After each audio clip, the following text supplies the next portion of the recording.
Now we will talk about the microbiology of dental caries.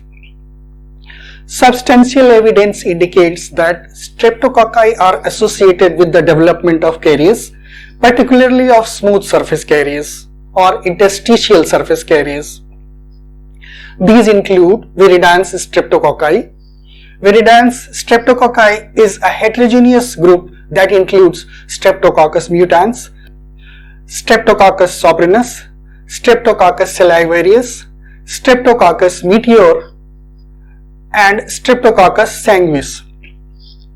These have the ability to partially lyse blood in agar culture plates to a green color. Partial hemolysis of RBC is known as alpha hemolysis, whereas complete hemolysis is known as beta hemolysis. Viridans streptococci have the ability to attach to different types of tissues and the ability to ferment sugars, particularly sucrose, and the concentration of acids thus produced. These properties vary in different strains of viridans streptococci.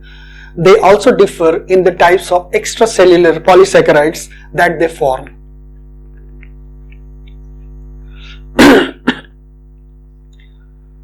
Certain strains of S mutans are strongly acidogenic. At low pH with freely available sucrose, they also store an intracellular glycogen-like reserve polysaccharide.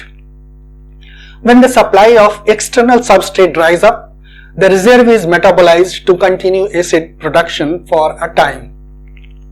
Drastic reduction in dietary sucrose intake is followed by viridans elimination of S mutans from plaque and reduces or abolishes caries activity. When sucrose is made freely available, again the S mutans rapidly recolonizes the plaque. Completely germ-free animals do not develop dental caries when fed a sucrose-rich diet. Experiments using animals known to be colonized by only known species have shown that the most potent causes of dental caries are a limited number of strains of Streptococcus mutans group. Streptococcus mutans strains are a major component of plaque in human mouth, particularly in persons with a high dietary sucrose intake and high caries activity. Streptococcus mutans isolated from such mouths are virulently cariogenic when introduced into the mouth of animals.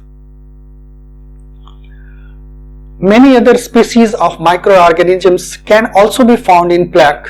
However, few others are capable of causing caries in animal models. No other are as virulent. Lactobacilli and actinomyces strains are also found in caries lesions but appear to have no direct causative role. However, the complex ecosystem of plaque must include other species that may interact with S mutans and contribute to S mutans to be able to persist in plaque when substrate is sparse.